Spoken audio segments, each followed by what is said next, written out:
We have to be the voice that says enough is enough. So thank you again for being here. And I'm praying that we will come together as a whole, not only this community, but communities all over America, and do as much as we can, because we have to acknowledge what's at stake. So thank everybody for being here today, Ms. Betty.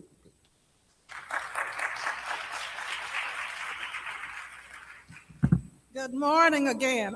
I simply love my pastor, that whenever we call, he's there.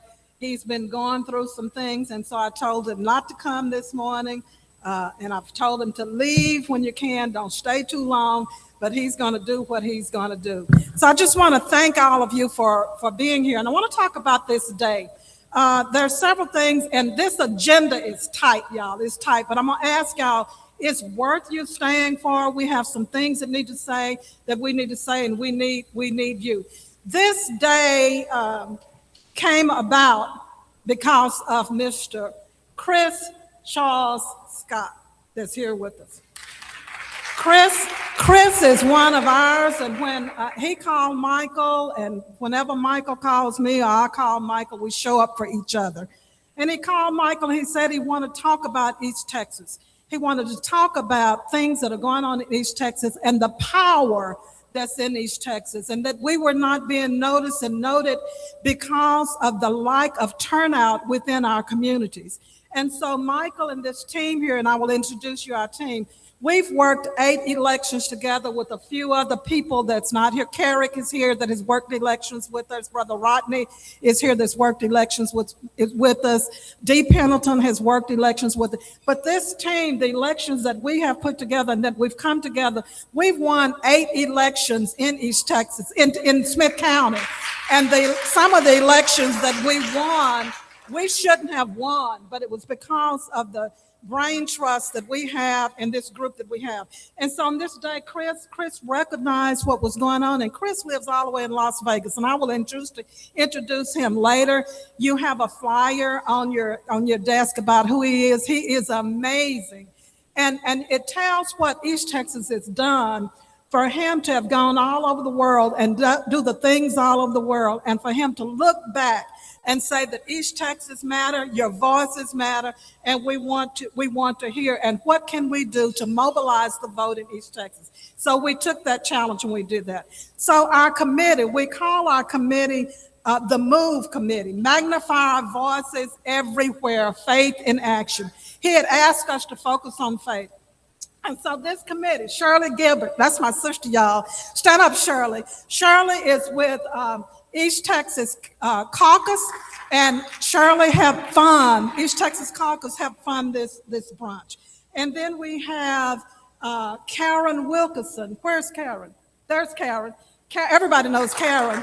Karen is with the Rural Caucus of Texas. And then we have Vanessa Joyner. Vanessa is a dear friend, and she's just recently retired from the University of Texas. We have Eloise Green, and you know, Reverend Caraway put Eloise and I back together in 2006, and we've been together ever since. We have Eloise. And then we have Commissioner Hampton. You can't do anything political without Commissioner Hampton. We have Jolie Smith. Jolie, please stand. Jolie has just been the backbone behind helping us with the administration piece of this. And then, of course, my dear, dear friend, Michael Tolbert. Michael has always been whatever I need. He adopted Gabriel and I. And then my awesome husband. People don't often see him, but he is the wing beneath my wings. Anything I do, he's there pushing. So we have advisors, and so our advisors are Ralph Caraway Sr., Ralph Caraway Jr., Rodney Karen, Nathan Cravens, Reverend Lester Dewberry. I don't know where he was supposed to sit right here, but he's going to do his own thing. I don't know where he went. Bishop Houston Melton Timmons, he's back in the back. Reverend Atkins, Yvonne Atkins. It takes a whole group, and whenever we get ready to do anything in the city, we bring these people together. And so we are expanding our group to make this work done. So we want to acknowledge our caterer, Miss Morgan Webb, the things that she's done. And then they're just awesome. The food is just always awesome. So we want to thank our caterer and her team. I want for all of our elected officials, please stand quickly. Elected officials. Okay. We want to thank you for who you are and what you do and for the service that you've given. Elected officials, past, I see my dear friend Joyce didn't stand. Elected past and present, because when these elected officials do their job, they give their blood. They're not getting money that they need to do the thing. So we just want to thank them for being here. And then I want to recognize Miss Ruby Kendricks. She's in the house somewhere. League of Miss Ruby Kendricks, would you stand? And I don't see Miss Ruby Kendricks and Denise Pendleton. Denise is not here yet, I don't think.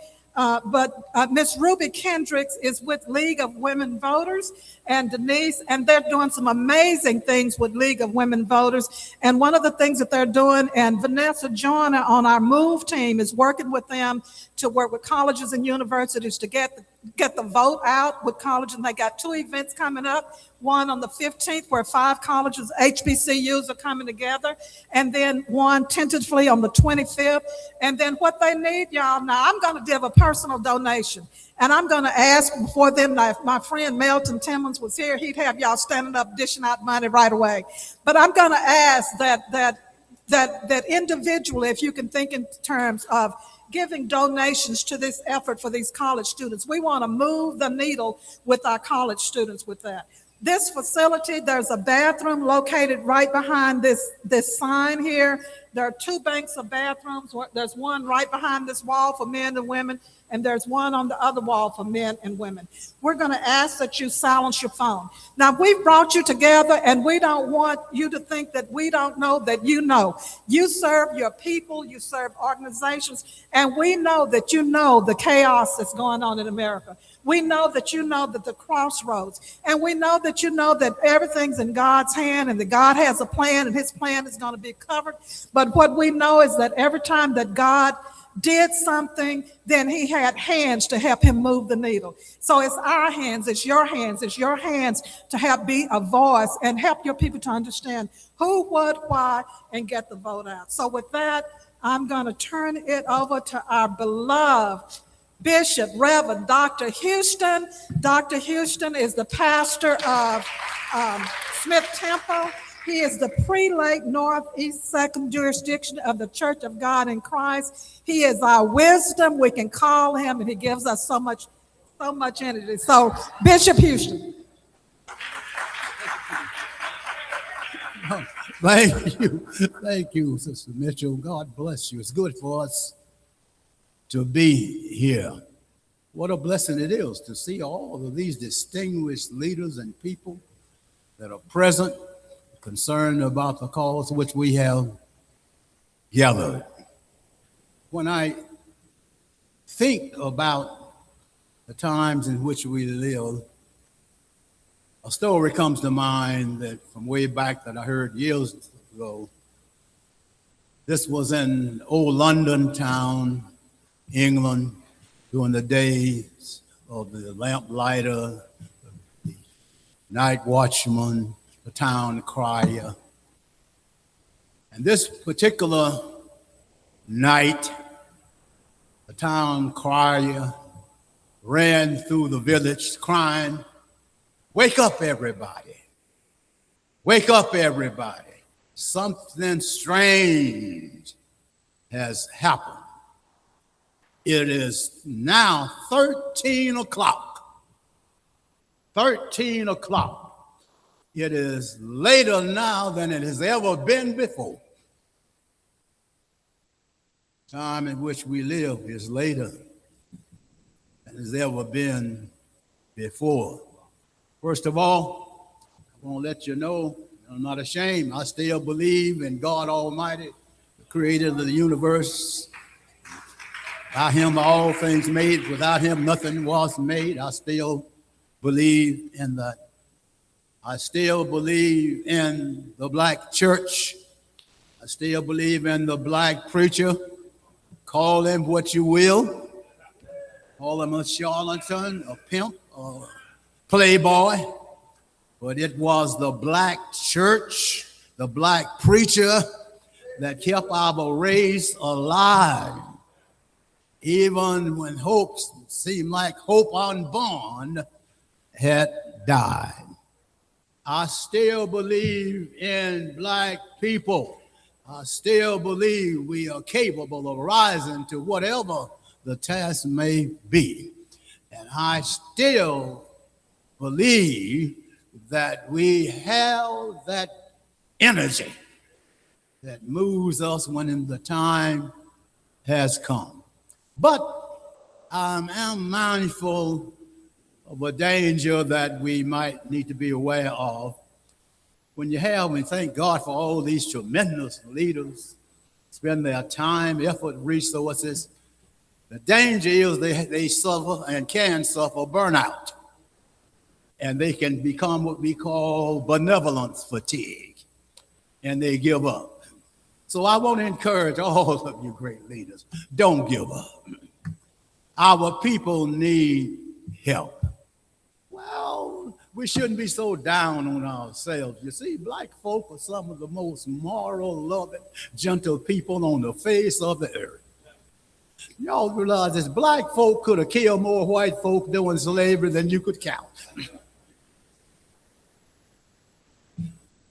All gone come mighty quiet. Don't tell me that.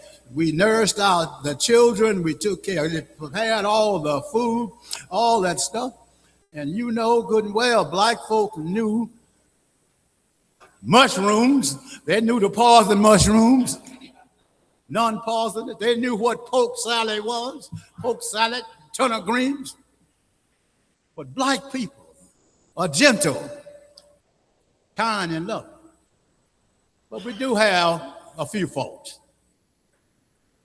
One is we have short memories. We so soon to forget what brought us to this point. We so soon to forget the sacrifices that was made to get us where we are. Even we're talking about voting rights and the right to vote in the first place. I still believe in us, that we can get the job done. When I hear, y'all listen to this, people say my vote doesn't count. What they really are saying without saying it, I don't count. And that's where our problem is. People don't feel like they count. Many feel like we're still making merchandise out of them simply because we don't come to them until we need them. There's a crisis. If you do that, we are just duplicating what others have done to us. We must continuously, brothers, talking about the church, continue to preach, to raise the level, the self-esteem of our people, self-concept. Let them know who they are and whose they are. Let them know where they came from, why they are here, what their destiny is, and what it's going to take for them to get there. We got to continuously do that. Raise them, tell them that they are unique. They are beautiful people. They have been so beautifully and wonderfully made. Tell them God has a purpose for them. You're just not here by accident. God has a purpose for your life. And I can think about my dear Texas College, Martin Hall, inscribed on the auditorium wall, give the people light, and they will find their way. Let us keep giving people light. Tell them how unique they are.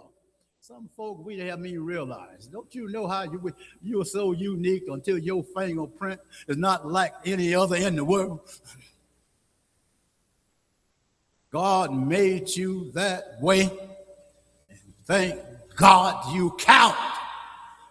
And when you go out and talk to the brothers and sisters, you got to be gentle and understand them, what they are suffering from, why they are the way they are. It's been programmed for them to feel like they don't count and they don't matter. So consequently, they don't even get up to vote. Keep telling them, you count, your vote count. We need you. You're God's child. You are important. And once we start doing that, it's a lifetime journey. Probably we may not see the results totally in our lifetime, but it has to start somewhere. Brother, we who preach, let every message, those who sing songs, let every song be for edification of the people. Black folk been depressed so long. We got to raise them. And as I say it, as I close this thing, we got to operate on two fronts.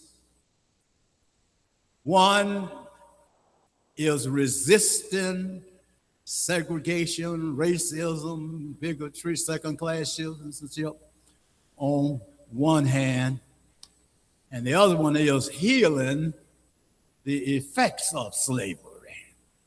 Because, the song may have ended, but the melody lingers on. And we're suffering from that. Let us work together constantly to help our people.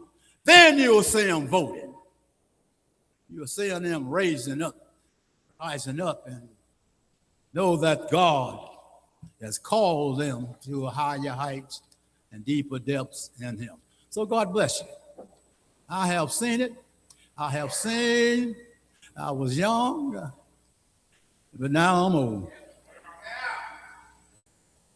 But I've never seen the righteous forsaken, nor his seeds begging bread. Y'all be encouraged. Help our people.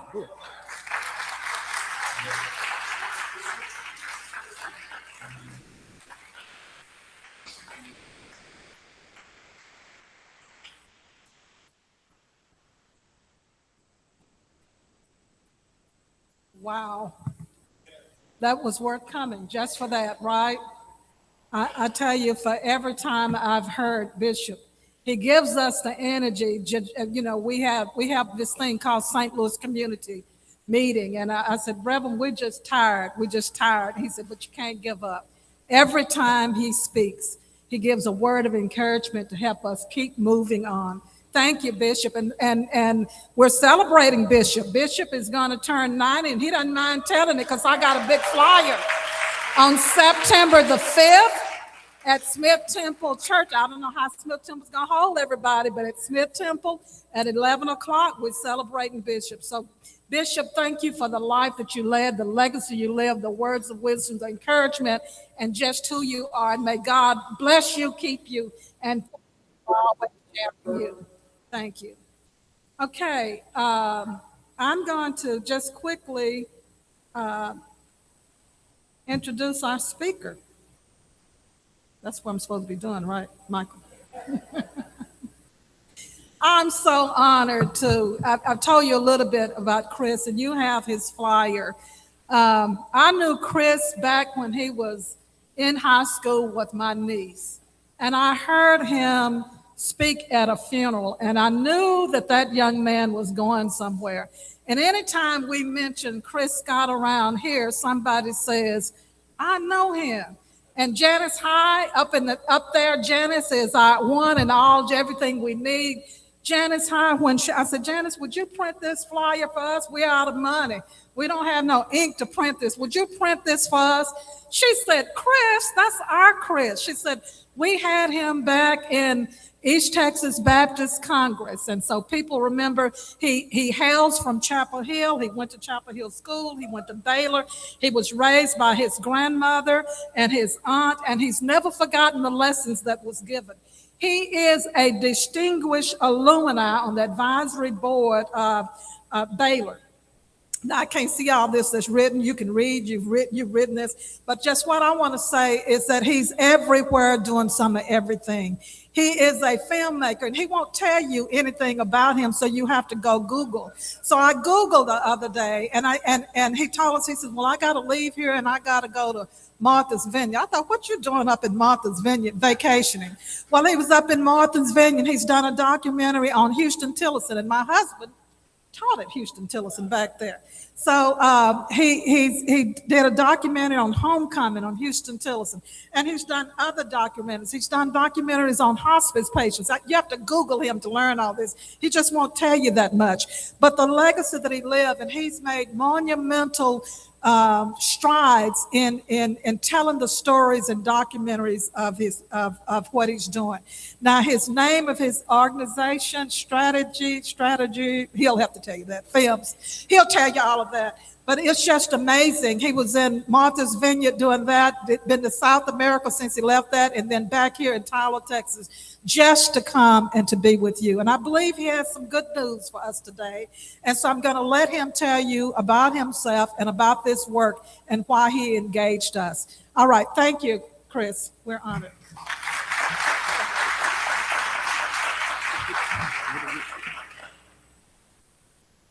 Good morning. I have two speeches prepared. One was if Bishop Houston was just going to give light remarks, I was going to talk longer. But if Bishop came and did what Bishop does, that's a hard act to follow. So I got some short messages for you this morning. Bishop, happy birthday, Doctor. It's good to be in your presence and good to have you here in Tyler. Some other folks in the audience, see Daryl Stimson from Palestine. Good to see you, brother.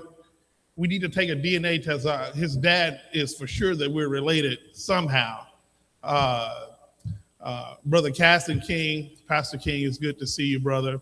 Rodney Curry, we go way back to the East Texas Baptist Congress of Christian Education.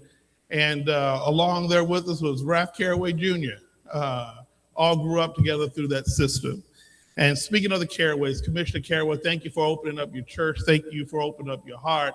And thank you for giving your service to the folks of East Texas. I remember I was a sophomore in high school, and we had a Martin Luther King Day march, where I think we marched from the fire station, I believe, and we marched down here to St. Louis Church.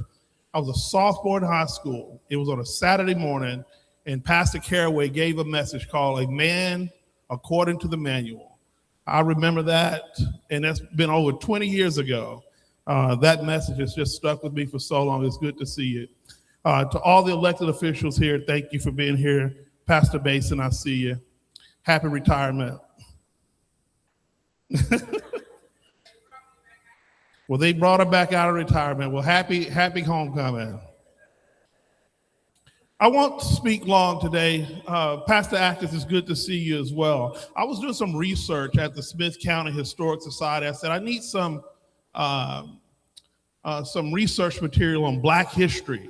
And they just brought me out a Rodney Atkins box. Went through all of his stuff. Thank you for preserving our archives here. And his wife, Sister Atkins, it's good to see you as well. When I was at Baylor, I was over at a buddy's apartment one night.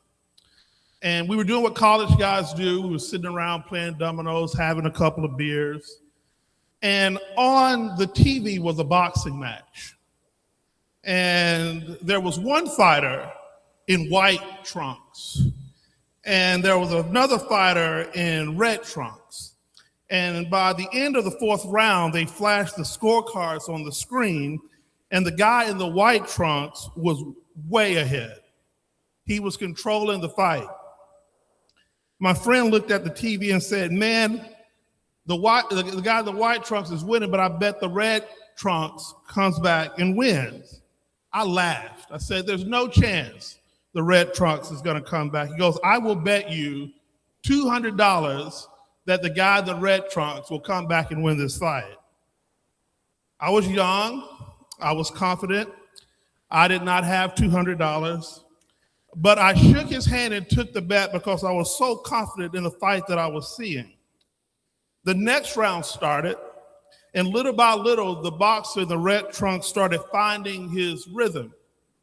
And he landed a few good shots on my boxer, and suddenly I wasn't feeling really good about my bet.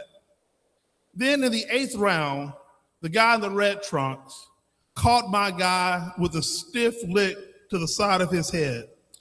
and down he went. 1, 2, 3. And by the time he got to 10, the referee waved his arms and said, knockout.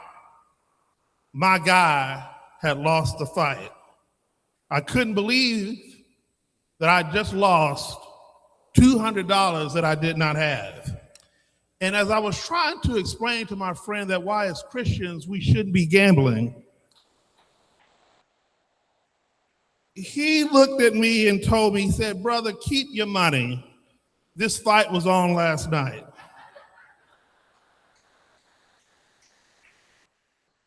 I've thought about that story for years.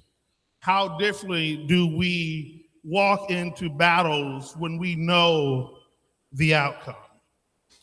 And that brings me to one of the most fascinating stories in all of Scripture. The Bible tells about a people who seemed to have sight and then they lost a fight. But unbeknownst to them, the battle against evil was far from over. That story can be found in 1 Samuel chapter 5. Now, I know it's not customary to bring your Bibles here. I'll just read a brief of this scripture and I'll sit down. It said, and then the Philistines took the ark of God and brought it from Ebenezer in Ashdod. And when the Philistines took the ark of God, they brought it into the house of their god, Dagon. And they set the ark by Dagon. And when they arose early on the next morning, behold, Dagon had fallen on his face to the earth before the ark of the Lord. But the followers of Dagon simply took Dagon and set him back on his place again.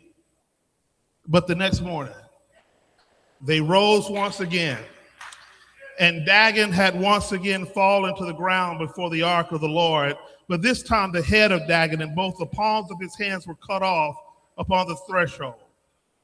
Therefore, neither the priests of Dagon nor any of Dagon's household went into the threshold of Dagon ever again. They said that the hand of the Lord was against Dagon and against their people. The Israelites had just suffered a devastating defeat at the hands of the Philistines. And in desperation, they brought the Ark of the Covenant onto the battlefield with them, believing that it would guarantee them victory. See, the Ark was just not a religious artifact. It was the holiest object in all of Israel. It was gold covered. It represented the very presence of God among his people. Inside of the ark were stone tablets of the Ten Commandments, a jar of manna from the wilderness, and Aaron's staff that had budded. It was a visible reminder that God had made a covenant with Israel. But Israel made a very tragic mistake. They trusted in carrying the ark of God instead of trusting the God that the ark represented. The Philistines won that battle. They captured the ark. And believing they had defeated Israel's God, they carried it back to their temple and placed it in front of their own god, Dagon. And they placed it beside Dagon's idol as a trophy of war.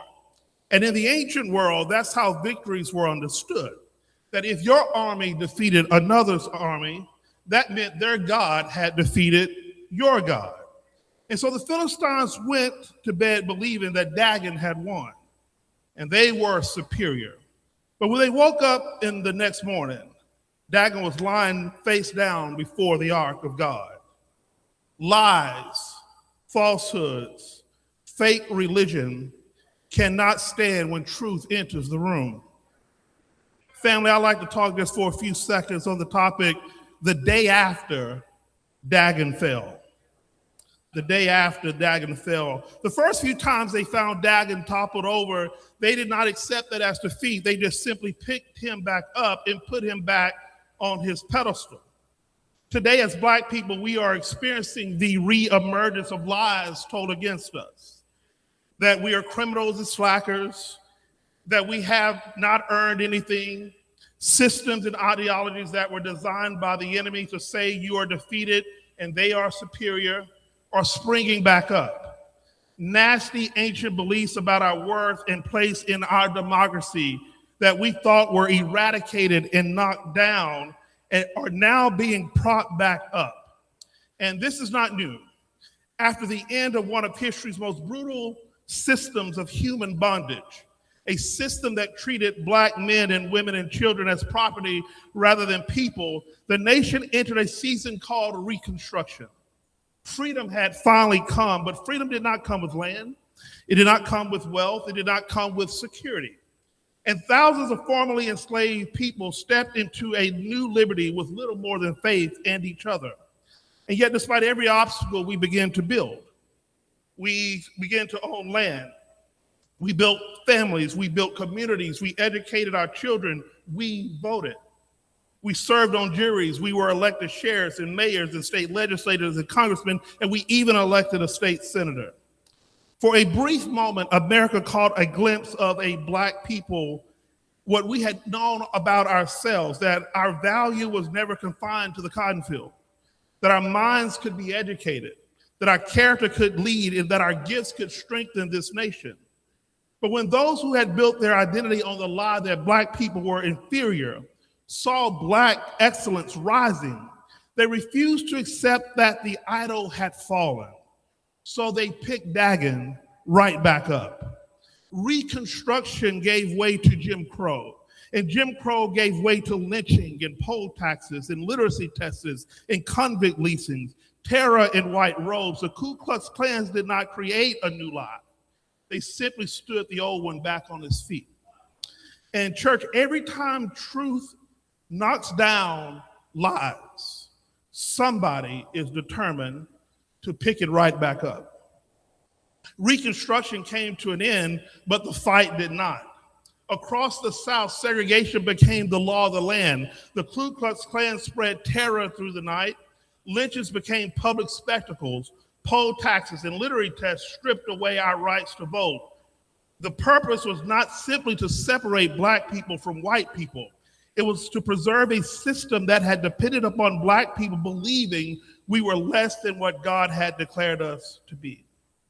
And family, when the truth threatens an unjust system, that system rarely surrenders voluntarily.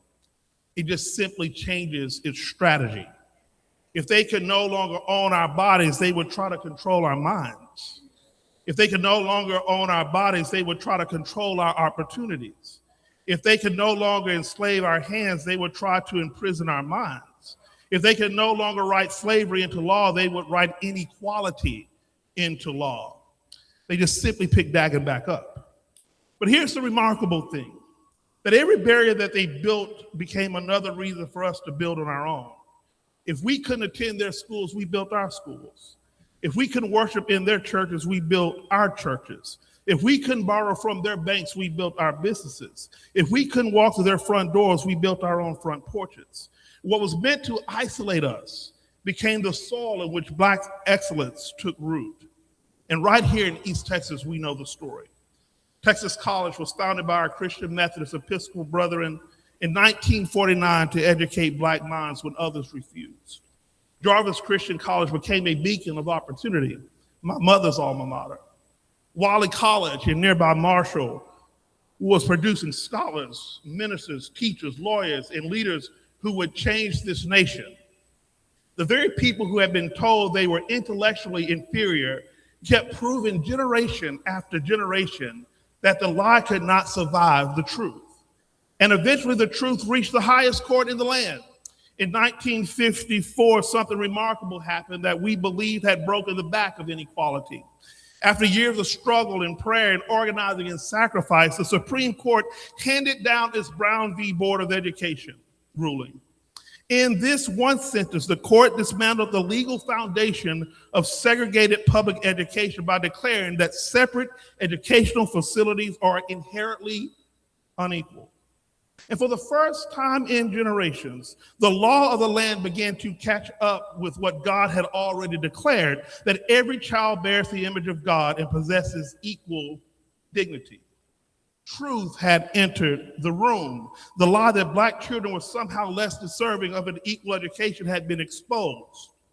For a moment, it seemed as though Dagon had finally fallen. But just because truth had won in court does not mean the fight was over. The very next day, they picked him right back up. Across the South, governors vowed massive resistance. School district delayed integration for years. White citizen councils organized to preserve segregation through politics and economics and intimidations. Families who supported integration lost jobs, they lost loans, they lost their businesses. States passed new laws designed to slow or avoid what the Supreme Court had ordered. And when 9 courageous little black children walked into Central High School in Little Rock, Arkansas, they did not walk alone. They were surrounded by hatred. Angry crowds screamed at children. Soldiers had to escort American students into American schools simply so they could receive an American education. And family, that's what happens when an idol refuses to stay down. And every time truth knocked Dagon to the floor, somebody rushed to lift him back on his pedestal. And don't you think for one story, this is someone else's story. This wasn't just Little Rock. This wasn't just Birmingham. This wasn't just New Orleans. This was East Texas. This was Tyler. This was Smith County. This was us. When the Supreme Court handed down Brown v. Board of Education in 1954, many people believed that the idol had fallen.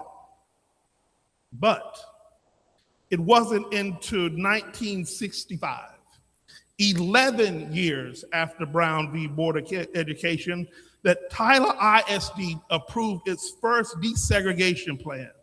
And even that was not enough. The district remained divided until 1970, when an East Texas federal judge in nearby Athens, Judge William Wayne Justice, said in effect, enough. He rejected delay. He rejected half measures. He ordered that the schools be desegregated. Right here in Smith County, schools that had stood apart for generations were finally required to become one. Do you see the pattern? Every time the truth knocks Dagon down, somebody tried to stand him back up. But every time they stood him back up, God kept reminding history that the idol could never stand in the presence of the truth. And Dagon didn't just fall in scripture. He had to be brought down in Tyler, Texas. And people here wrestled with whether to leave him on the ground or prop him back up. And here's the sobering part.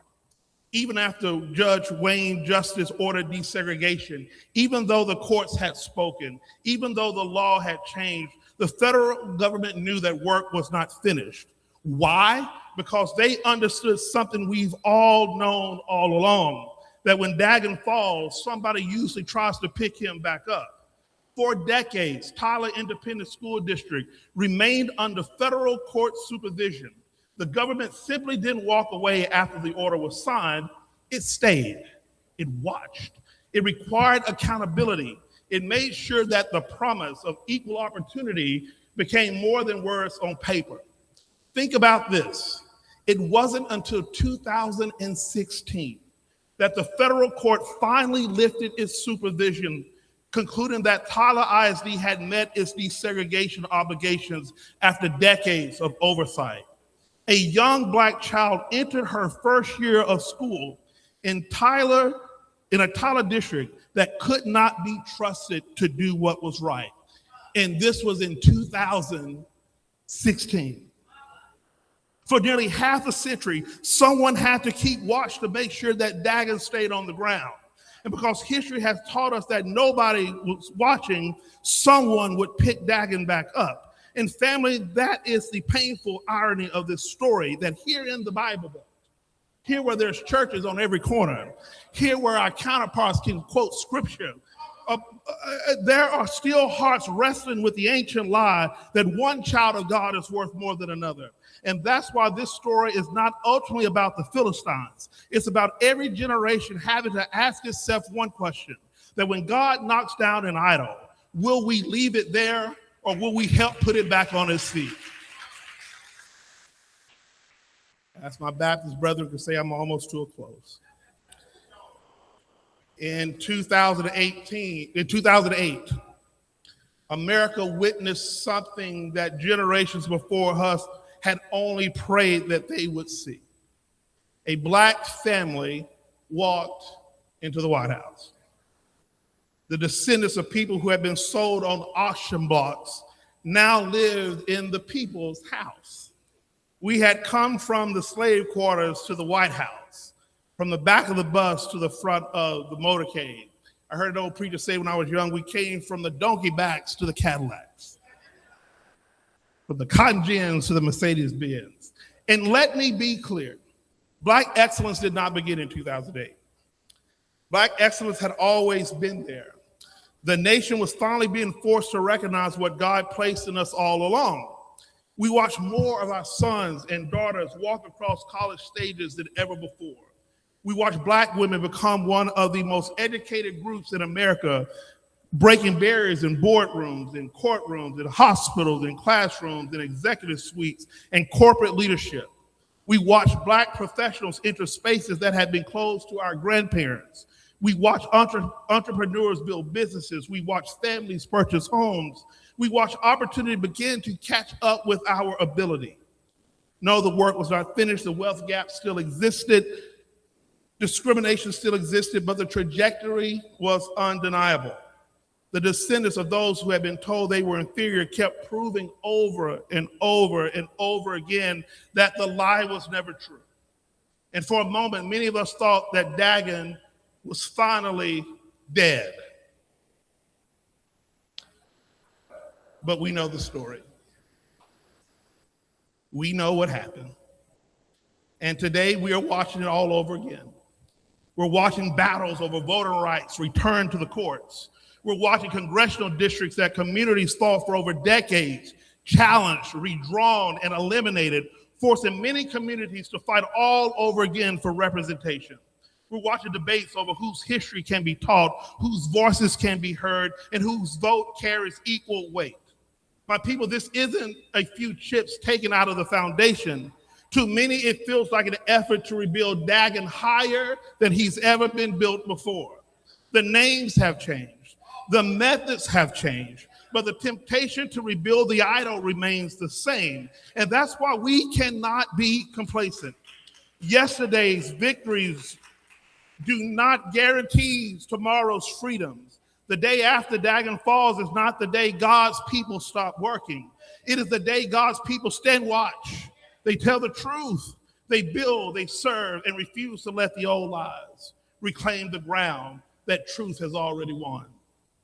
My father, Henry Charles Scott, went to a segregated school in Chapel Hill.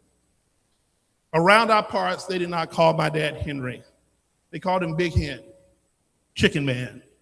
And growing up, I always thought my dad and I could not have been more different. My dad was blue collar. He was country. He worked with his hands. But I was a man of the books, man of the arts and letters. I was an intellectual, a man of ideas. And truth be told, I thought my dad and I spoke two different languages. Well, when I was in school, there was a boy who was a bully to me, and it was his mission to make my life miserable. Day after day, he picked on me. I ignored him. I avoided him, but nothing worked. I rarely went to my dad for advice. But one day I got desperate enough to ask him. I said, "Daddy, what do I do about this bully?" Now, I already had the answer I wanted him to give me. I wanted him to tell me, "Chris, write him a letter, tell him how you feel." Because that sounded intellectual. Or maybe I wanted my father to tell me, "Chris, kill him with kindness," because that sounded Christian. Maybe go talk to his parents, Chris, because that sounded responsible. And forgive me, Pastor Caraway in St. Louis Baptist Church, but my daddy did not say any of those things. He looked me dead in the eye and said, "Chris, you gotta kick his ass."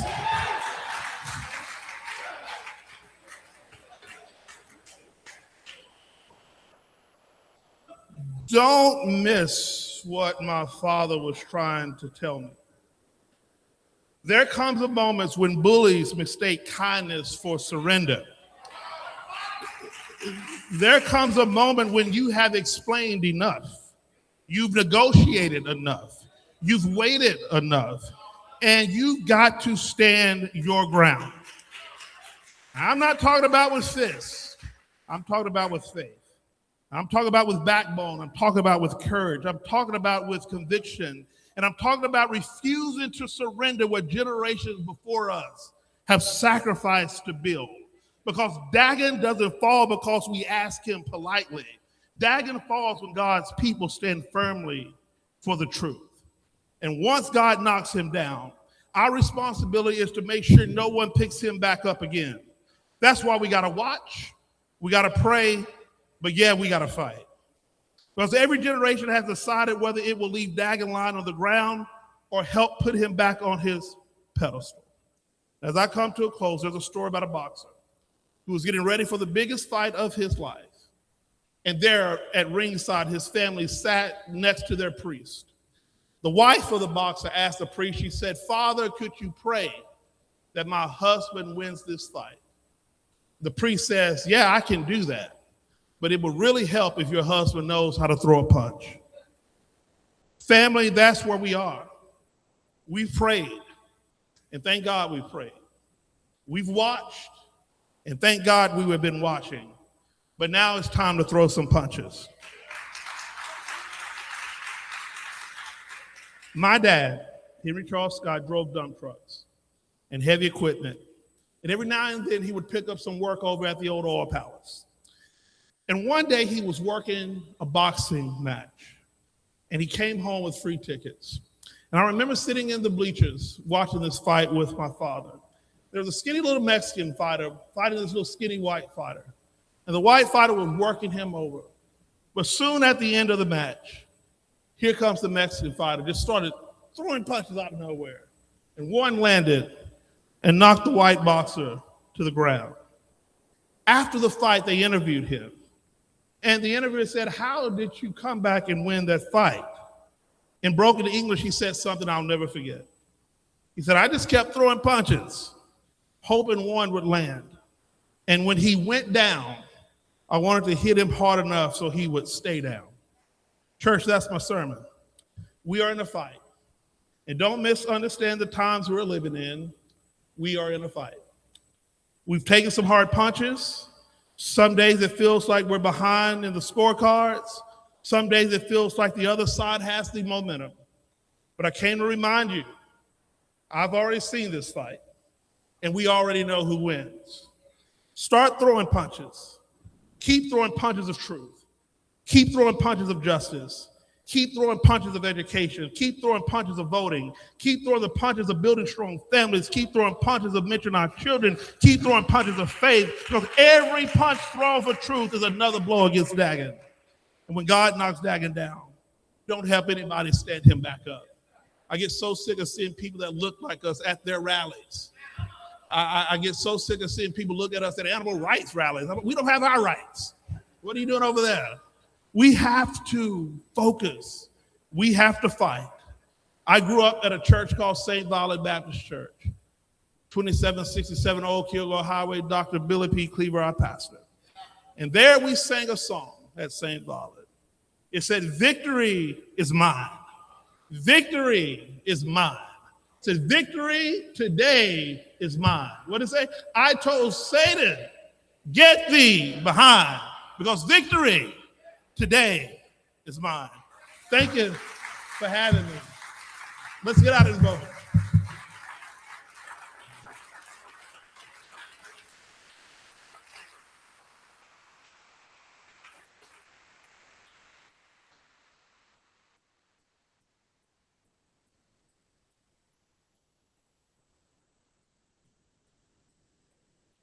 Thank you, Chris, for that inspirational message. Now is the time to throw some political punches. Incidentally, we have a statewide candidate who at the moment is in Nacogdoches, but she wanted to join us today on video and say a few words to the group. So bear with us while we get her online. And while we're doing that, on your table, there's some various paperwork on the, let's see.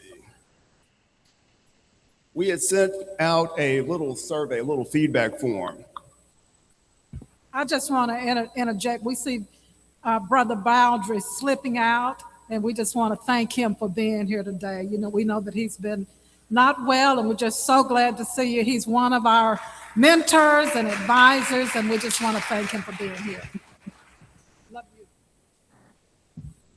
you. There's one where it talks about if you're not already done so, please take a few minutes to complete our online feedback form. There's a QR code where you can go online and share your responses there, because we are incorporating those responses into our presentation.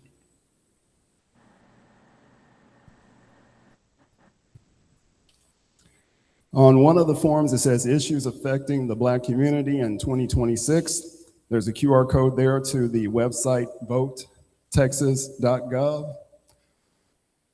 I'm sure you've heard talk about purges from the voting rolls. If you have any questions about whether you are currently active on voter registration, or anybody in your household, your friends, family, send them to that website so that they can personally check and confirm their voter registration. There are a few voter registration cards on the tables. You're welcome to take those with you, and we do have more. With those forms, they simply fill it out, sign it, and put it in the mail.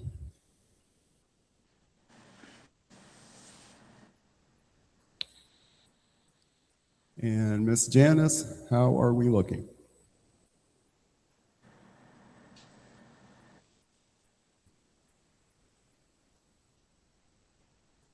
So she is connected.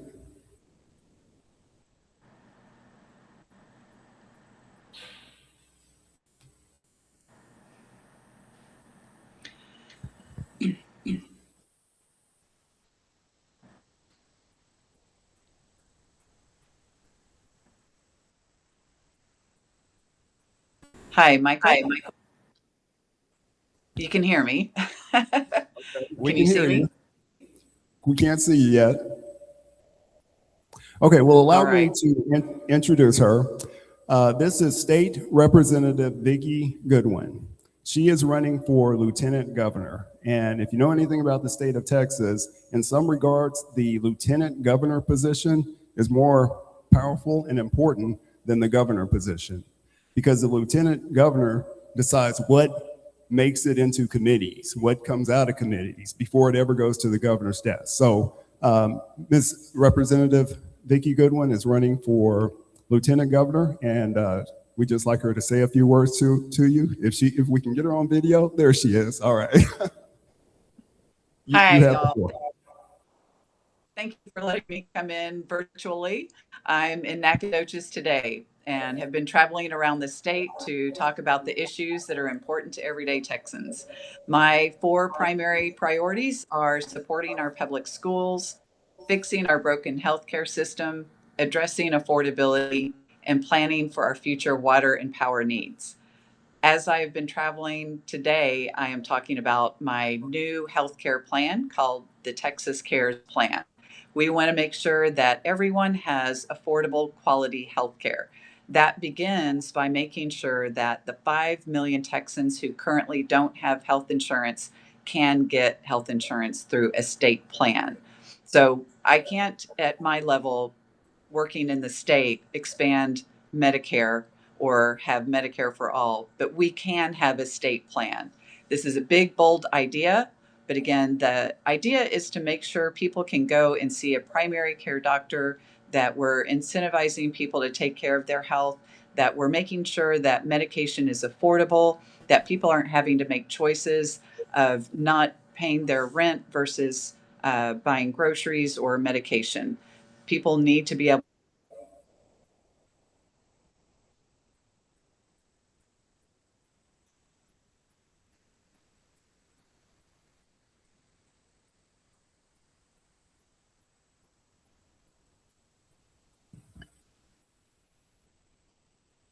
All right. I don't know if we'll be able to get her back, but incidentally, she will be in Tyler tomorrow at 6 p.m. speaking at Liberty Baptist Church.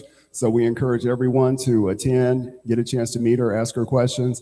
There will also be a breakfast. Does anybody know the details on the time of that breakfast? Well, when we get that information, we will share that with you.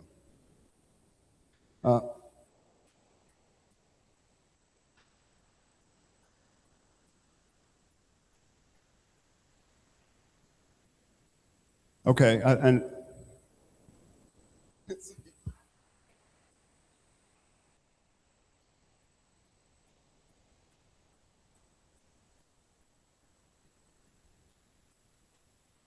okay, if we get that information, we'll send it to you through the message system. So, but incidentally, she will be in town tomorrow. Let's see, next on our program.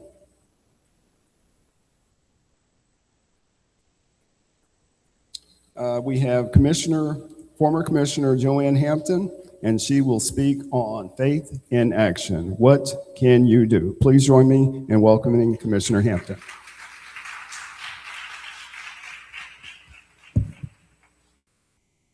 Ooh, it's a lot of y'all out there. Good morning. First of all, I want to say thank you to all the ministers, the CME ministers, the Baptist ministers, Church of God in Christ, Church of Living God, Church of Christ that took time out of their morning to be with us this morning. And we really do appreciate you. Now, Chris said, throw punches. I'm going to say, throw votes, because that is what's important. The things that I'm telling you are things you already know, but I want to go over it really quickly. Things that you can do in your church, even in your organization. Could you pass me my glasses, please? You can set up a voter registration table, have forms, have pens, have volunteers there. Check with your homebound members and seniors to make sure that their voter registration status is up to date. You can go online and check your voter registration status, as Michael just said. You also can have a Sunday where you actually have your members check to make sure that they're registered to vote. At times, the rolls are purged. If you have not voted in the last 4 years, your name could be off the roll. So it's important that you do that. And all you have to do is just do that, check the voter status.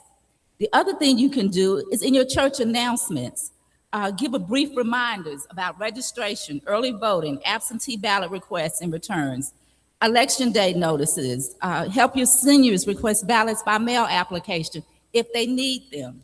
You can also help them fill them out, just not you filling them out, but them filling out their signature. You can text and do email reminders if you have those capabilities like they have at College Hill, which you're just sending a neutral message saying early voting starts tomorrow or on election day is Tuesday. Do you have a plan? Work with your congregation to get these plans in order. You can have a transportation ministry. Just like we all got together and went down to City Hall and complained about the zoning, do the same thing with voting. Get them together, take them to the polling locations. All this can take place. Our congregational voter captains, have someone in your church responsible for reminding people to go vote, to check their voter status, help them. Anything they need, have someone in your church there to help them. If not, call me, call Betty, just go vote. Also, you can put inserts in your bulletins. You can do social media graphics. You can have candidate forms, community issue forms, making them aware of what the issues are. We all know what the issues are right now. We're losing our health care. You're losing your Medicare. You're losing your Medicaid, DEI. All of that is on the table at the moment. And we're all sitting here going, well, what can we do? This is what you can do. We held an accountability forum 2 weeks ago. Invite the Republican candidates to come in and tell us what they've done. No one showed up. They're not accountable because we're not accountable. We don't go vote, so why do we think they have a responsibility to come to us? The first thing they're going to say, well, they don't vote, so why go over there? We need to show them, win or lose, that we are voters. Plan your souls to the polls. Pick a Sunday. It's normally the last Sunday before voting starts, National Voting Day. Take people to the polls as a congregation. You can do this. There's no law against it. If people need child care assistance, let's provide it. I have a daycare center. I'm looking at some of my board members. Hey, drop them off at the daycare while you go vote. I mean, for a couple of hours, we can vote anywhere in Smith County. You don't have to have a certain polling location. You can just go vote. Also, an election day help desk. just in case people have questions. We have people working in the election office on election day to help answer those questions. You can set the same thing up at your church. If people have questions, they need a ride to the polls, whatever, you can do that. And just a reminder to my churches with a 501c3 status, you can conduct unbiased voter registration and get out the vote activities. All we ask is the church leaders not use church resources or endorse or oppose candidates. We can do all this. I know I'm preaching to the choir, but it's the choir that's going to turn out the vote.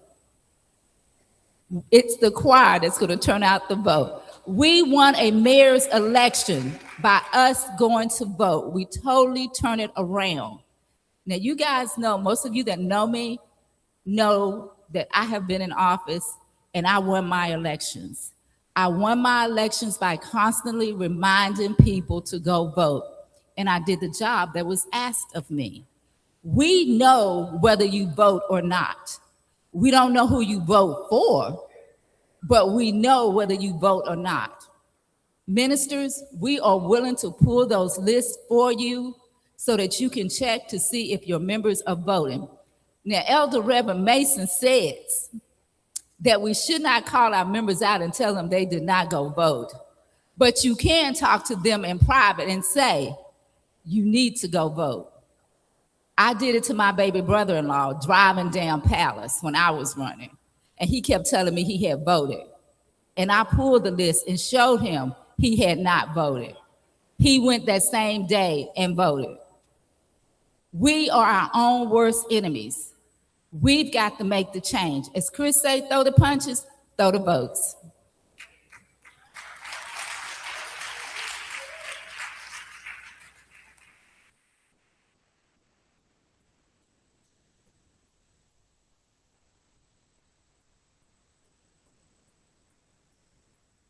Ms. Betty reminded me to ask you to hold on to the paperwork because there's some good information on there as far as checking voter registration, issues. There's a phone number on there for voter protection. So thank you, Commissioner Hampton, for those words of wisdom. We appreciate your service. I would like to follow up. We're all here because we're concerned. We care about what's going on in our community, in our state, in our nation. So what can we walk away from here with today to help us achieve our desired outcome? Let me share some numbers with you. This 2026 election is a midterm election because the president is not on the ballot. In 2020, 2024, the president was on the ballot. So those were, the presidential year elections. The typical turnout in a presidential year is around 60, 65%. In a midterm election, that turnout is around 40%. So we're talking the difference between 2 out of 5 people voting and 3 out of 5 people voting. So what we need to do, and history has shown that when we show up, and I'm going to give you some numbers to support that, when we show up, good things can happen. When we don't show up, bad things can happen, okay? In 2024, last presidential year election, the vote out was 63.7%, so just under 2/3. In 2020, at the height of the pandemic, 66.7, so just over 2/3 turnout. The highest voter turnout in history, actually, let's talk about the second highest. There were 2 times in history when voter turnout has been over 80%. So that's more than 4 out of 5 people voting. In 1860, when President Abraham Lincoln defeated Stephen Douglas, voter turnout was 81.2%. Okay, that's the second highest. The highest of all time was in 1876, shortly after the passage of the 15th Amendment that gave some of us the right to vote. The turnout there was 81.8%. That's the highest ever in history. Let's bring it forward. 2008, President Obama was on the ballot, and Black voter turnout was 64.7%. So we've shown that we can show up. And again, when we show up, good things can happen. In 2012, Black voter turnout was 66.6%, right at 2/3. We had higher voter turnout than any other demographic. And we changed the shape of the results with our voter turnout. On that feedback form, so I'm gonna take a look at some of the responses that we got.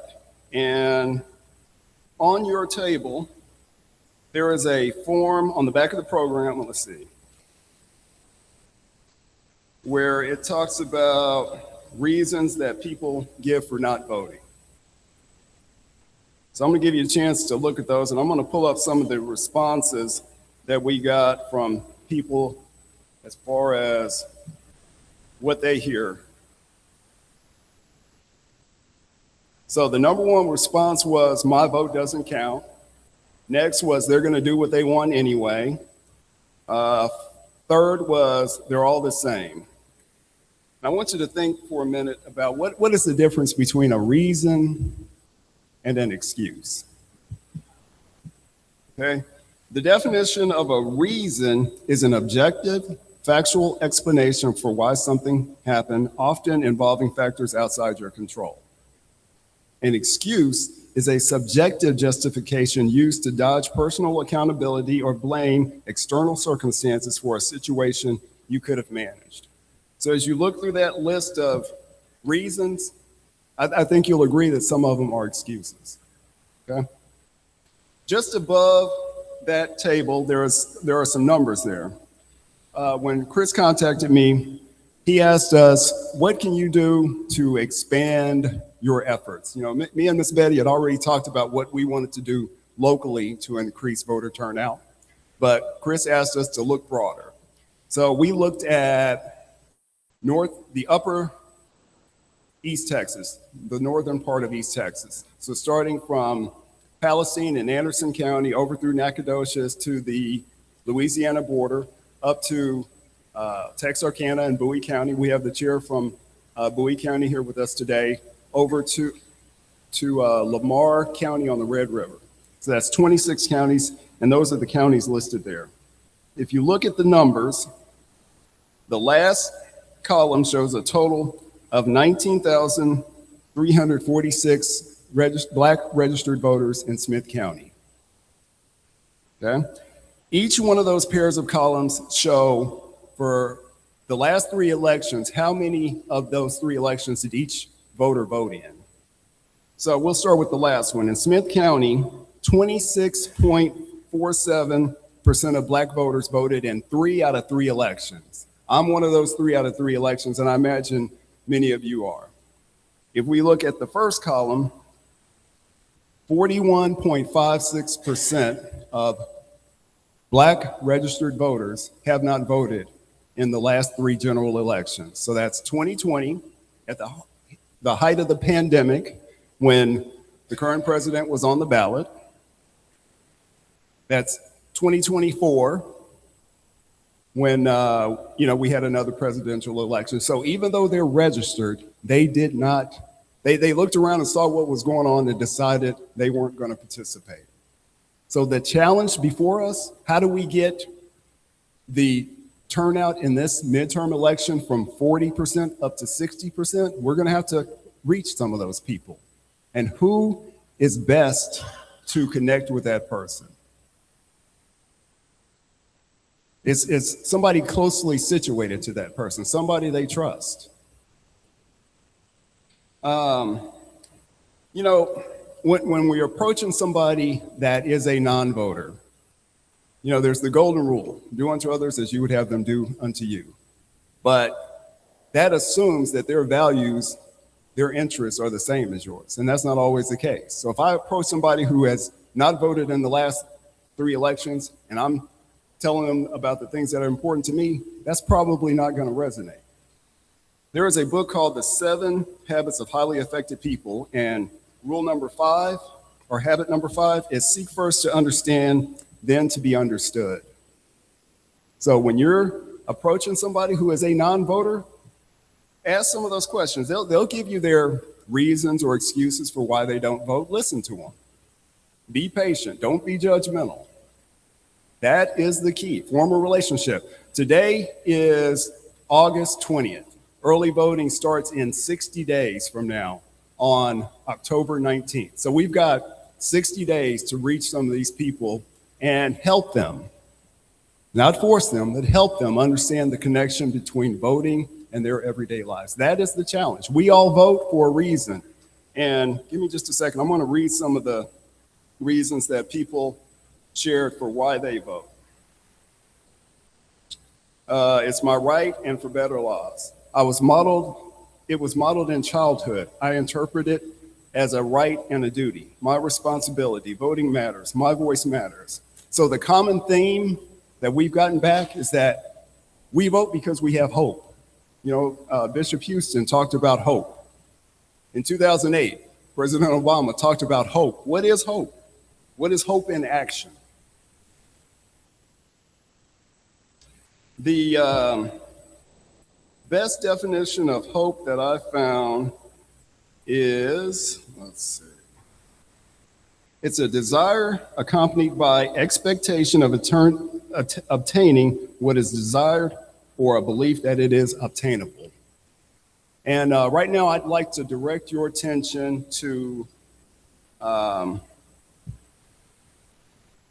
Tyler ISD School Board Trustee, the Honorable Dr. Kendra Bircher. Could you stand? Could we give her a round of applause? In my opinion, you are the embodiment of hope.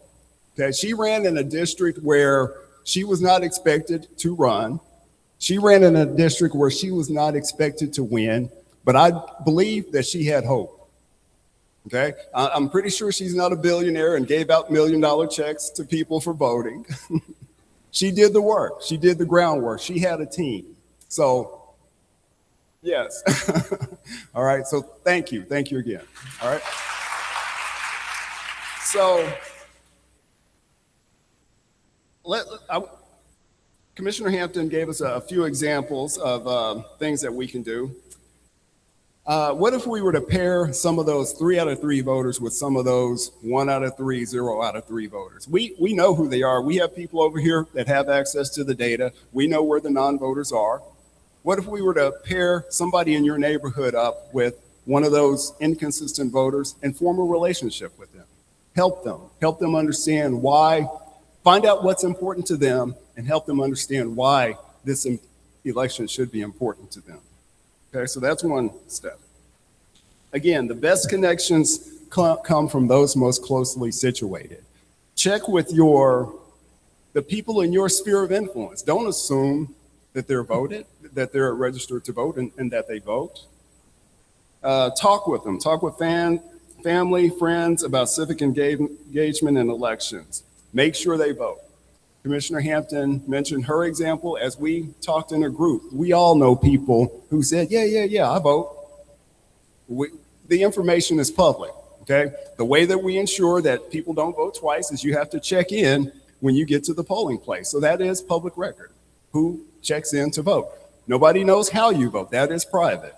But voting history, whether you show up, is public. And that's just a part of accountability. You know, that's part of living in society. So please don't hesitate to hold people accountable. Have that conversation. You know, one of the responses said that was part of their culture growing up. There are people that talk about elections. You know, kids know how their parents vote. They know their political views. There are other households where they never discuss politics. And it's just not something that's normalized. So please have those conversations within your sphere of influence. Let's see, we have, like I mentioned, we've got Sabrina Robertson here, who is the chair from Bowie County. Do we have any other county chairs or precinct chairs here? Could I ask you to stand? Okay, all right. So in each county, we have county chairs for the political parties, and then in each precinct, we have precinct chairs. I'm sure that if any group in here, any organization wanted to get involved, they would welcome your partnership, your assistance, your volunteer work. So please reach out to the local parties. And if you have any questions about how to contact them, anybody from our group can help you get in contact with either the local party or precinct chairs. One of the things that I remember from the 2008 election when President Obama first ran was that he would hold, or that his organization would have people hold house parties. They actually got people to come together to start discussing issues, to take ownership of politics. Do that. We can do that on our own. We don't have to wait for political consultants or field organizers to do that. You can do that on your own within your organizations. And here's an important one. I believe Commissioner Hampton touched on the youth, but we really need to embrace the youth, okay? Right now, when it comes to elections, it's the baby boomers, a little bit of Gen X that have the political power. But in terms of raw numbers, millennials and Gen Z are the largest voting blocks, but they don't turn out. There's an organization called Powered by People. They're going around registering college students. And one thing they found is that if they follow up with that student, form a relationship with them, stay in contact, the voter turnout for that demographic, young, in their 20s, goes from 40% up to 79%. Okay? So please embrace the youth. As I look around, we definitely got to get them into the room, get them involved. And lastly, and like I mentioned, we do have the voter registration cards on the table. You can also become a volunteer deputy registrar so that you can actually accept the voter registration cards from individuals and get them registered to vote. There is a responsibility that goes along with that, so you definitely want to go through the training and take it seriously, but that is very, very important. So with that, I'm going to turn it over to Ms. Betty. Thank you.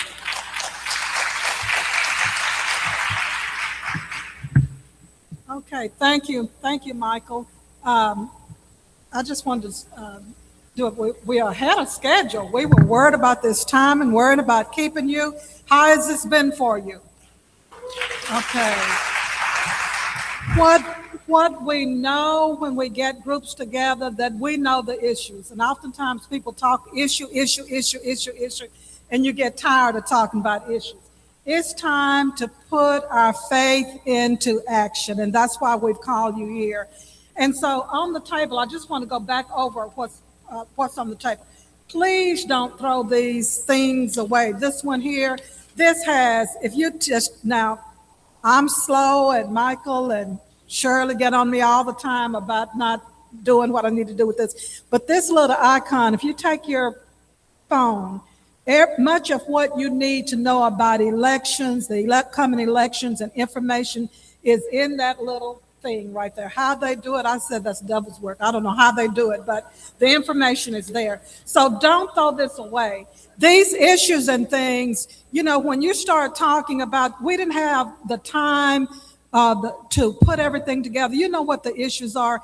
When they start looking at Medicaid, they're looking at Medicaid. My sister has been in a nursing facility since 2012. I took care of it home for 4 years, from 2008 to 2012, till we just couldn't do it anymore.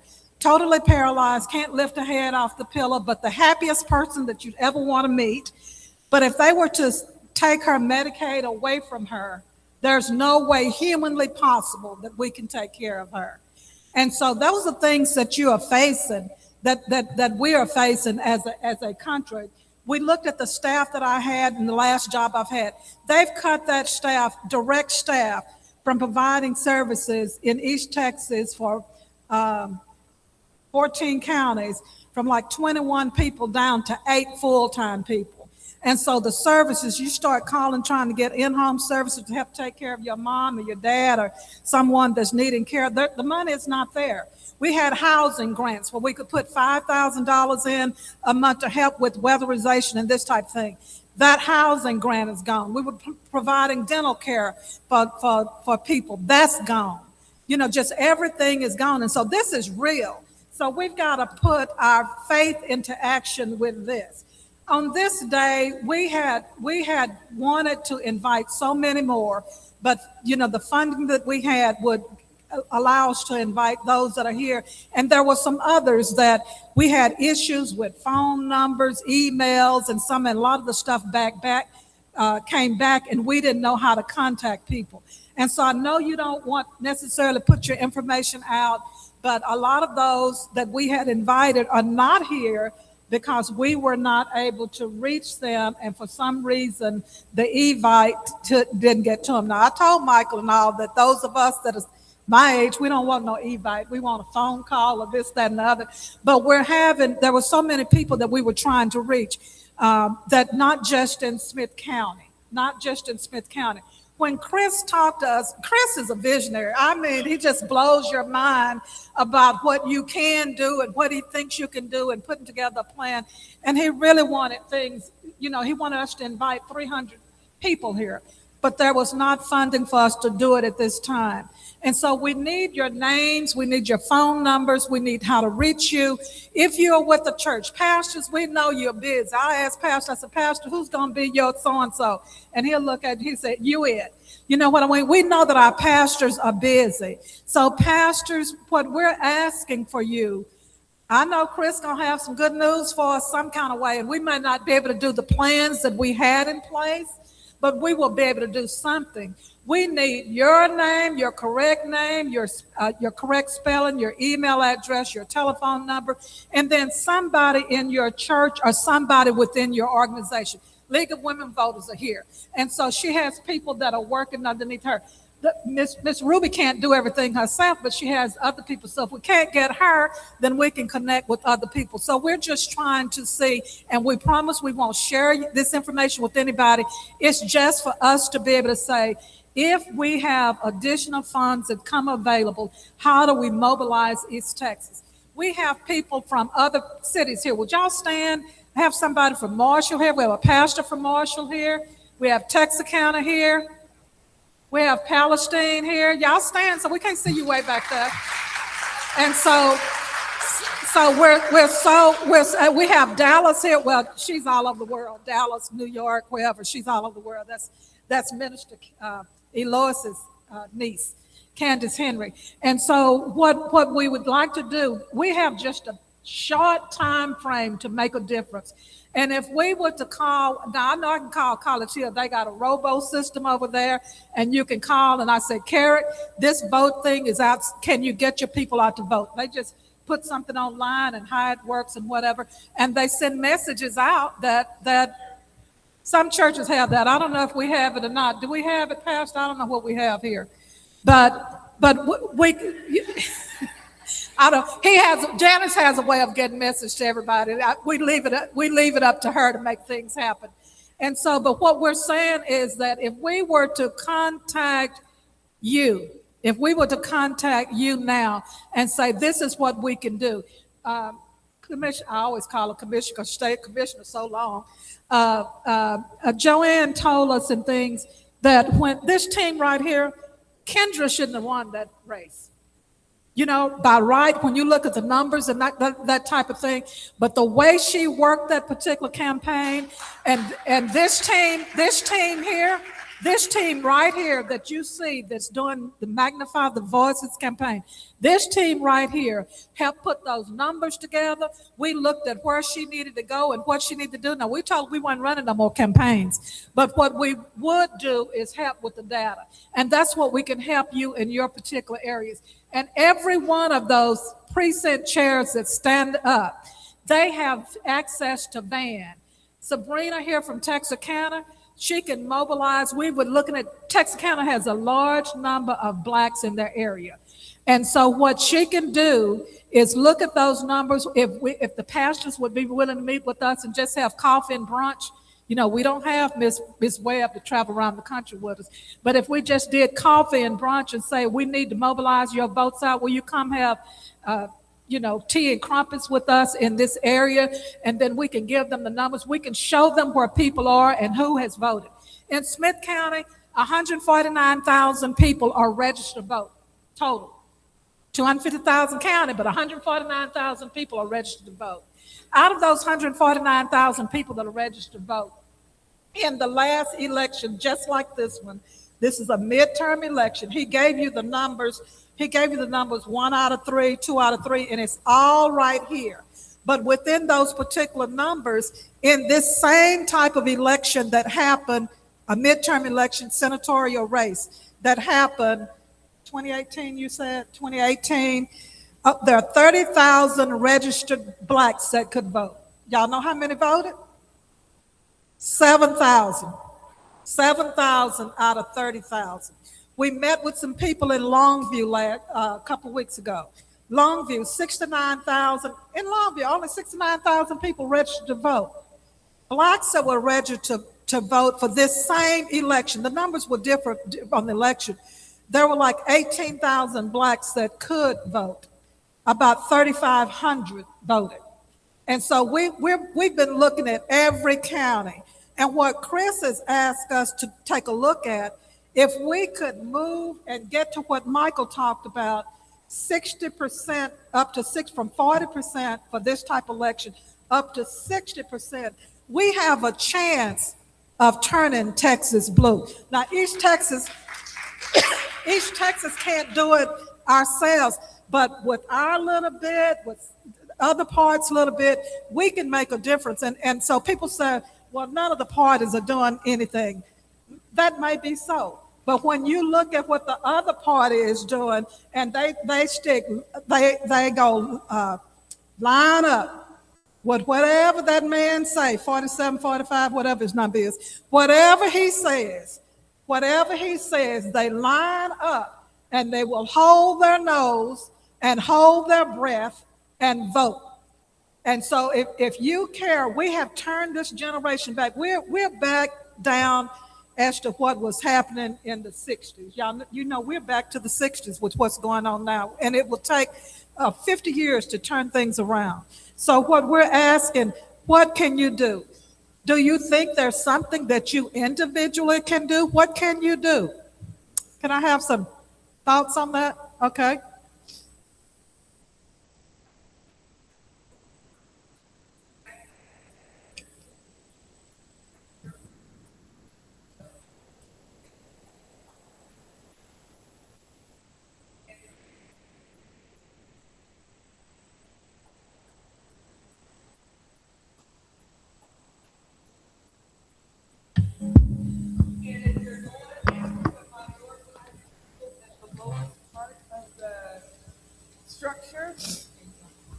Thank you.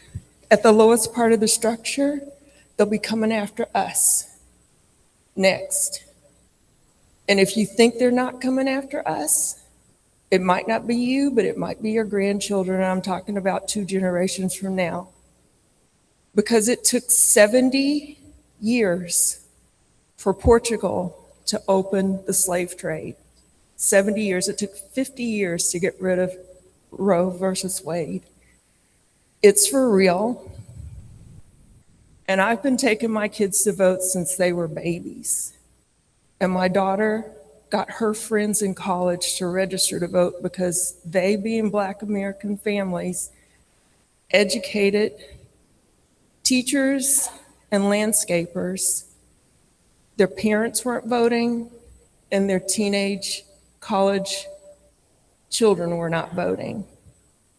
They have to have a buy-in. Okay. Thank you. Anybody else? Right. One of the things that I think is significant to push the needle is that we have got to get in these committees and serve on these committees. For example, I put in an application to serve on the committee in the Tyler and was not able to. However, I just got an email that I am now able to run for commissioner in my area in the District 2 for the emergency services. So we got to get in those places and have those seats and get some buy-in at those tables. And so to really get young people involved, we got to get some representation at those tables. And I'm in the White House kind of District 2, so I'll be coming to some of y'all churches and asking y'all, you'll see my name on the ballot. So And your name is? Nicholas McGrew. Nicholas McGrew, okay. And so let's get on those committees. All right, thank you. But before anybody else, I want y'all, we have a person that's running for state rep here, and this is Hector Garza. Just speak, Hector, let them see you. Hello, everybody. My name is Hector Garza, and I'm running for Texas House of Representatives for District 5. It's an honor. It's a pleasure to be here, and absolutely get out the vote. Michael, thank you so much. Thank you for the move. Thank you for everything you're doing, and we're going to win Texas. We're going to win Texas. Thank you. Thank you. Are there any other people that are running for office? Okay, not. Okay. And this is my dear friend, Brian Leitner, Reverend Brian Leitner. And he is leaving East Texas, going to Paradise, y'all. He's going to Paradise, San Diego. And so he's leaving East Texas. So words of wisdom for us, Pastor. You had asked a question. I just wanted to give my input, which was there's a song that says, sweep around your own front door before you try to sweep around mine. And oftentimes when it comes to voting, we spend so much time trying to get somebody else to do something, and it was an epiphany. I have children who are grown, and 3 out of 4 of them don't vote. I can start right there. And then because I have relationship with them, I also have relationship with their friends, and they actually value my opinion. And guess what? When that's 3, I just multiplied that by just getting one more of their friends. That's 6 people, and just that quick. And then I say, no, I'm not waiting for you to say you're gonna vote. Hey, it's time to go vote. We do souls to the polls at church. This is souls out of Lightner's garage. Let's go. And we're gonna go to vote. And so just that quick and simple, you can turn out, you individually, 6, 10 people, and you are making a change, a difference immediately. And so use your influence, those within your periphery, those underneath your cipher, and then speak to those people and speak on their level, not above their head. Identify what are the relatable issues that, because they might not, I hate to say it, some of the younger generation really don't connect with what happened back then. They really don't care about what you're saying, KKK riot, but they do understand what they see on TV now and ICE. They do understand that. So listen first before we always like to talk. And the Lord gave us, I'm not going there, but you understand, use your 2 ears versus the 1 mouth you got, and hear what they're saying, relate to them, speak to their issues, and then motivate them, encourage them to actually go out and be the change that they want to be. That was my thoughts. Thank you. As he leaves us next week. Anyone else? I'm just, I was just always concerned. I know the churches have to be careful about what you do and how much you say, but these issues are God's issues. And these issues, the scripture is clear about what he requires of us. We put that scripture, Micah 8, that he requires us to do good, to do justice. And he requires, leaders to do unto the least of these. And what we know is that that's not what's happening now. And I just don't think that the church can be silent. The church and the leaders of the day, we cannot be silent now. Kathy Townsend. Hi, my name is Kathy Townsend. I'm a Smith County Democratic Party precinct chair. I'm here representing Kristen Harden-Sigler, who was unable to be here. She is our current Smith County Democratic Party chair. She did want me to share a couple of things that are going on with the Smith County Democratic Party and let you guys know we encourage you to get involved, and we're willing to support you. But we do have some events that are going on already that you are welcome to join. We invite you. We have phone banks on Tuesdays and Thursdays from 6:30 to 8 p.m. That's going to be at the Democratic Party office. here in Tyler. See me if you need directions or instructions. On Friday, we have postcard parties. On Saturday, this Saturday, we will be block walking from 10 to noon. We're going to meet at the post office on Broadway here in Tyler. So that'll be block walking from 10 to noon. Now, I know you guys have probably already heard this, but Vicki Goodwin and Sarah Eckhart are going to be here tomorrow evening, Friday, from 6 to 8 p.m. for a town hall. Yolanda Prince, a local candidate, will also be there, and that's going to take place at Liberty Baptist Church. And then we have another postcard party on Sunday. So we have lots of things going on. As I mentioned, the phone banking, postcard parties, block walking, and then please show up for that event for Vicki, Sarah, and Yolanda tomorrow night. I'm also wearing a second hat while I'm here and have the microphone. I'm also a leadership member for Indivisible Smith County. Nick knows us. We do a lot of good things for the community. We're here to support both with volunteers and financially. And we would love to have you come to our meetings. We meet, we have happy hours, we do book clubs, we have all kinds of great things. Please see me and I'll give you some information on that. We do have a new program because Texas was declared a battleground state by Indivisible National. We have access to some programs and tools, one of which is called Neighbor to Neighbor.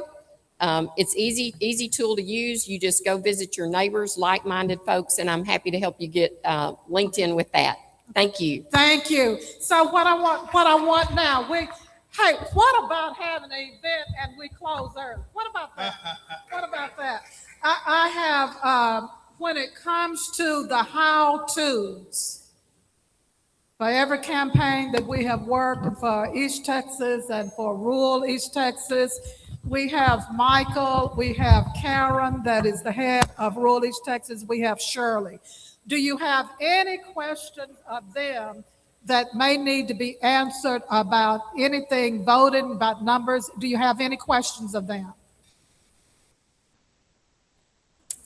Okay, if not, Michael Tolbert's telephone number is what? 903-372-7373. You know, I have on that speed dial, so I have no idea regarding that. But if you have any questions and things, you can always get in contact with us. He's quicker to answer than me. You can text me. I don't answer the phone if I don't know your number. So, I mean, you can get in contact with us. We look forward to doing some other things because of this guy right here. And we don't know exactly what that is, but he whispered something in my ear when we came in. We don't know what, we don't know how much, but it is imperative that if you really want to make a difference, if you really want to take care of the needs of our people, it is imperative that we get your name and your telephone number and your information so we can reach out to you. We are a small team here. We don't have the time to pick up the telephone and call everybody. We will work by texts and emails and whatever. Now, for some people like Bishop Houston, we'll always call him. We don't look for him to get on his email or whatever. But for that, then we'll give him a call. But so if you would please complete this, please save this information that we have. Please look at the numbers and things that we've provided. Team, have I left anything off? Okay, tasteful events. Thank y'all so much. Is there food? Is there food left? We'll see if there's food left. We don't have foil, but you can get seconds. All right. Well, I'm going to turn it over to Dr. Houston.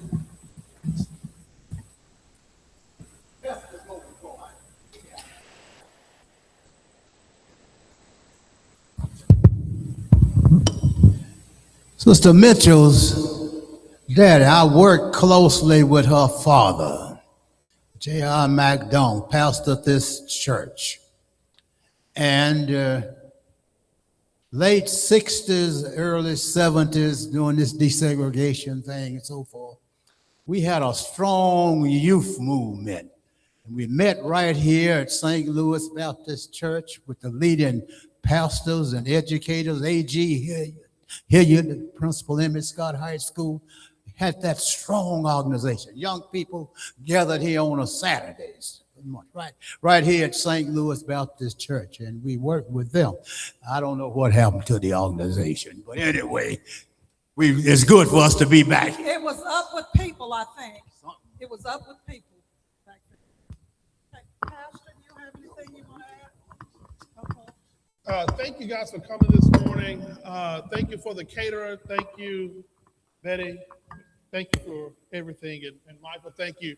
The good news is that we wanted to see how this would turn out. This has turned out great. The funding for September's efforts is in the bank. Miss Betty and Michael will be in charge of allocating where those resources go. But we do have the resources to begin actively organizing. So there's no more excuses. It was a fight in the rooms because people were like, oh, East Texas, there's no need to come there. But I do think there's reason to come here, and we've been fighting for that sort of recognition in those spaces. So we're funded through September. That is good news. We want to pay phone bankers and door knockers, and we're going to be moving with Miss Betty and the MOVE organization. Going to be moving with their plan. If nothing else, speaking of our youth movement, Pastor Ralph Caraway Jr., will you come up and close us out, brother? The young people listen to Pastor Caraway Jr., and definitely his voice and his energy. These are the types of people that we're going to be tapping into.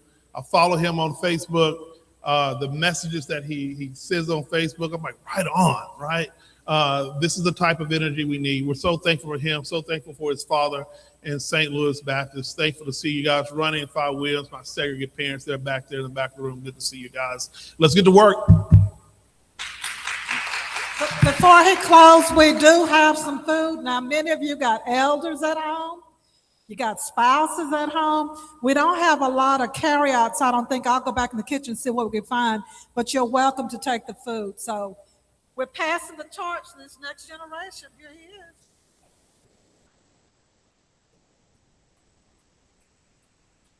Never give the pastor the mic after the preacher has preached. Thank you all. Thank you so much, Miss Betty and everyone that has made this possible. Before I pray, let me say this, if you will. I think for my generation, as well as those that are under me, it's going to be very important that you all help us pull the young people or the younger generation in. When I decided to run for office, I sat down and met with some people. I'm not going to call any names today, but I sat down and met with some people, and the energy and the passion in the room, and even one person let me know that if you're not really willing to do this, get out the way. And so I thank God so much for the energy that has been passed on. But if you all will, have patience with our younger generation, but continue, as they said, continue to fight. And I do believe that if we continue to preach to them the importance of voting, sooner or later they will get it. My dad used to say, if you heat up the behind, it'll get to the top. It's at the top now. And so I think if we continue to talk to them, we'll be able to get it. Let us pray. Gracious God, our Father, we thank you so much, God. Thank you for this opportunity and this time that has been spent here today. Lord, we're praying that these efforts will begin to be the foundation for what is to come.